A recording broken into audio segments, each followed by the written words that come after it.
नमस्कार, आप देख रहे हैं B9 न्यूज़ 24 की खास खबर रायबरेली से है, जहां बीजेपी लोकसभा प्रत्याशी दिनेश प्रताप सिंह के समर्थन में एक बड़ी जनसभा को संबोधित करने के लिए ऊंचाहार विधानसभा कमौली गांव पहुंचे डिप्टी सीएम केशव प्रसाद मौर्य। वहीं रायबरेली डिप्टी सीएम केशव प्रसाद मौर्य पहुंचे तो रायबरेली के ऊंचाहार विधानसभा के कमौली गांव पहुंचते ही कार्यकर्ता एवं आम जनता ने किया भव्य स्वागत। साथ ही साथ लोकसभा बीजेपी प्रत्याशी दिनेश प्रताप सिंह के समर्थन में एक बड़ी जनसभा को संबोधित किया और विपक्ष पर जमकर निशाना साधा एवं योगी और मोदी की कल्याणकारी योजनाओं का किया बखान। देखें खास खबर B9 न्यूज़ 24 के साथ। गरीब भूखे पेट नहीं सोता है। पहले बिजली आती रही थी, अब बिजली जाती रही है। अब गांव की सड़कें भी बन रही है, शहर की सड़कें बन रही है, एक्सप्रेस वे भी बन रहा है, नेशनल हाईवे भी बन रहा है, स्टेट हाईवे भी बन रहा है। बताओ बन रहा है कि नहीं बन रहा? भारतीय जनता पार्टी की सरकार गरीब कल्याण को समर्पित है। यह चुनाव गरीबों और गुंडों के बीच में है, यह चुनाव गरीबों और भ्रष्टाचारियों के बीच में है, यह चुनाव गरीबी से रायबरेली को बाहर निकाल करके अमीरी की ओर ले जाने का है। वो घोटाला जो गरीब आदमी था उसको कागज में अमीर दिखा दिए और जो अमीर थे उसको गरीब दिखा दिए। बताओ है कि नहीं था? मोदी जी सब पता करवा लिए हैं, चिंता मत करना। उन्होंने कहा 4 जून को सरकार बनने के तत्काल बाद 3 करोड़ प्रधानमंत्री आवास बनाना और शुरू करेंगे। क्यों करेंगे? क्योंकि हमें बहुत सारे गरीब ऐसे जिनको आवास चाहिए नहीं चाहिए। बताओ चाहिए नहीं चाहिए? आप सब यहाँ कार्यकर्ता मौजूद हैं, उनसे भी कहूंगा, जनता जनार्दन भी मौजूद है, उनसे भी कहूंगा, मोदी जी की गारंटी का मतलब गारंटी की भी गारंटी होती है। मोदी जी ने कहा है 5 साल आगे प्रधानमंत्री गरीब कल्याण योजना का राशन मिलेगा तो मिलेगा। मोदी जी ने कहा है 3 करोड़ से अधिक गरीबों का घर बनवाएंगे तो 3 करोड़ से अधिक गरीबों का घर बनवाएंगे। गरीबों की जो भी समस्या होगी वो समस्या को दूर करने का काम करेंगे। मैं आज सब रायबरेली के लोगों से कहना चाहता हूं, ऊंचाहार की धरती क्षेत्र से कहना चाहता हूं, यह लोकसभा के चुनाव में बड़ी नजर है। कहते श्रीमती सोनिया गांधी का बेटा यहां से चुनाव लड़ रहा। अरे श्रीमती सोनिया गांधी की लड़ी तो क्या करती है, उनका बेटा लड़ करके क्या कर लेगा? तो मैं आप सबको यह जिम्मेदारी दूं, कमल बिहारी जिम्मेदारी दूं, कौन होगा जिम्मेदारी? प्रधानमंत्री जी ने कहा है कि जब आप जाइएगा रायबरेली केशव जी, मेरी ओर से सबको प्रणाम कह दीजिएगा, राम राम कह दीजिएगा। पहले तो सबको प्रणाम, सबको जय श्री राम। और फिर मोदी जी ने कहा है कि आप रायबरेली के हम 2019 में नहीं जीत पाए थे, लेकिन फिर भी देश में 303 सांसद भारतीय जनता पार्टी के कमल निशान पर जीते थे। अब मोदी जी ने कहा इस बार मुझे 370 पार चाहिए, उसमें रायबरेली भी चाहिए। इस बार देश में रोशन करने का काम करेंगे। रायबरेली के विकास, यहाँ तो गंगा जी कहती है, यहाँ विकास की गंगा जी बहाएंगे। बहुत काम किया, हम बहुत काम करेंगे। देश में भी भाजपा की सरकार है और प्रदेश में भी भाजपा की सरकार है। डबल इंजन सरकार के ताले की चाबी आपके पास है।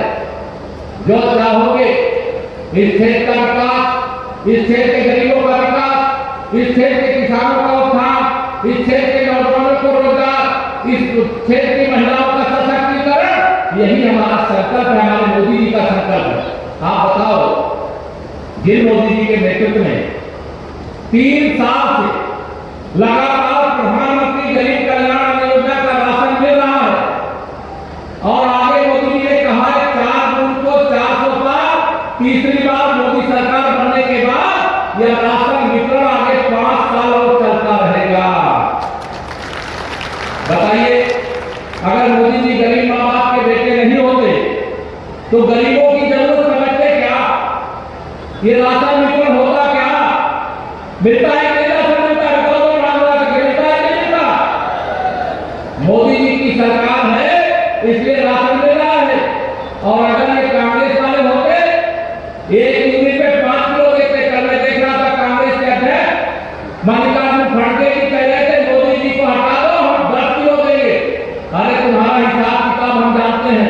जब राजीव गांधी जी देश के प्रधानमंत्री थे, उन्होंने कहा हम दिल्ली से 1 रुपया भेजते हैं तो 15 पैसा पहुंचता है, 10 किलो करके 1.5 किलो पर यूनिट आपको देंगे, 8.5 किलो पर यूनिट ये कांग्रेस के दलाल और भ्रष्टाचार और बेईमान गरीबों का हक खा जाएंगे।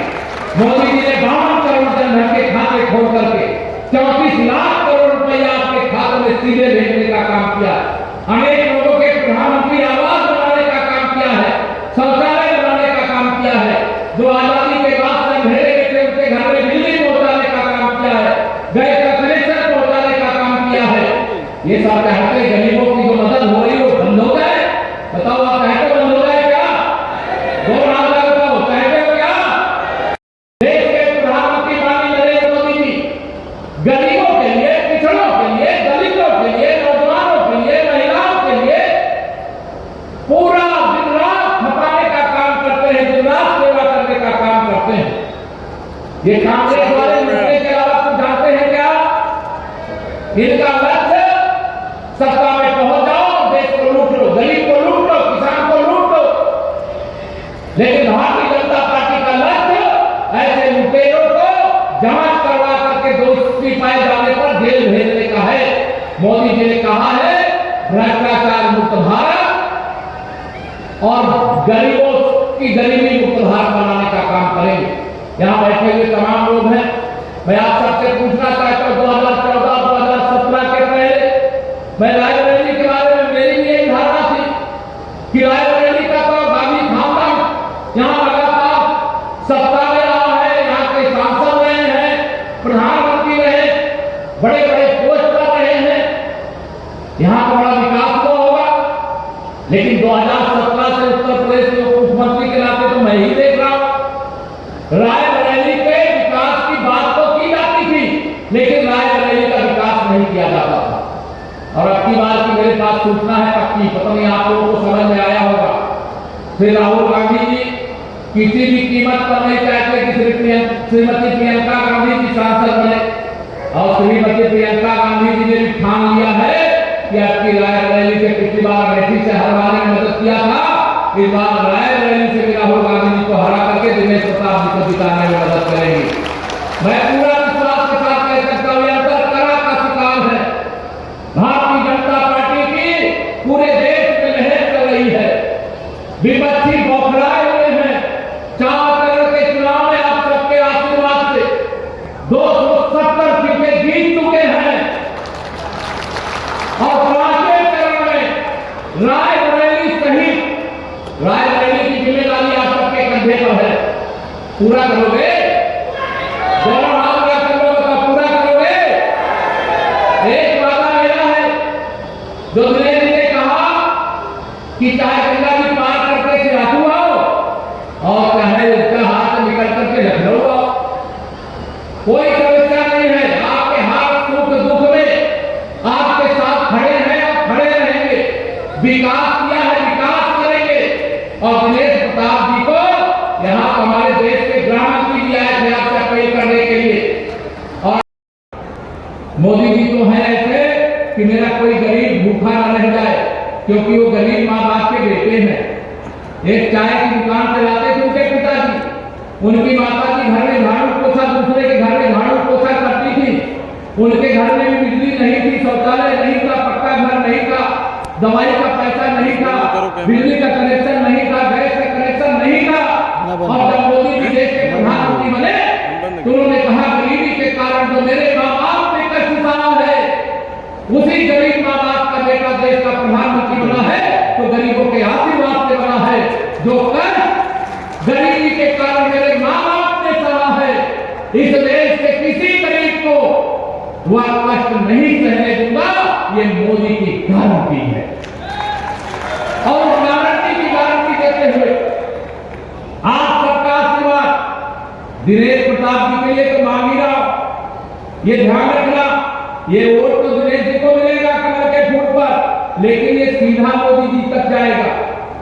आप सीधे मोदी जी को प्रधानमंत्री चुन सकते हो क्या? मोदी जी को प्रधानमंत्री बनाने के लिए 400 सांसद चाहिए, उसमें इस बार रायबरेली का भी सांसद चाहिए। निभाओगे वादा? दोनों मैं आप सबसे ये बताना चाहता हूँ, कांग्रेस वाले चाहते हैं कि अगर इनकी सरकार देश में बन जाए तो रामलला के जन्म स्थान पर बने हुए मंदिर को हटा करके फिर से बाबरी मस्जिद बना दे। ये अगर सरकार में आ जाए तो धारा 370 फिर से वापस ला दे। ये अगर सरकार में आ जाए तो प्रधानमंत्री गरीब कल्याण योजना का राशन जो आपको दे रहा है वो बंद कर दे। ये अगर सरकार में आ जाए तो इनका कहना है कि देश के खजाने पर पहला हक मुसलमानों का है, और मेरे मोदी जी कहते हैं देश के खजाने पर पहला हक गरीबों का है, गरीबों का। आप बताइए, कांग्रेस चाहिए कि भाजपा चाहिए? राहुल गांधी चाहिए कि नरेंद्र मोदी जी चाहिए? सब लोग बोलो कौन चाहिए?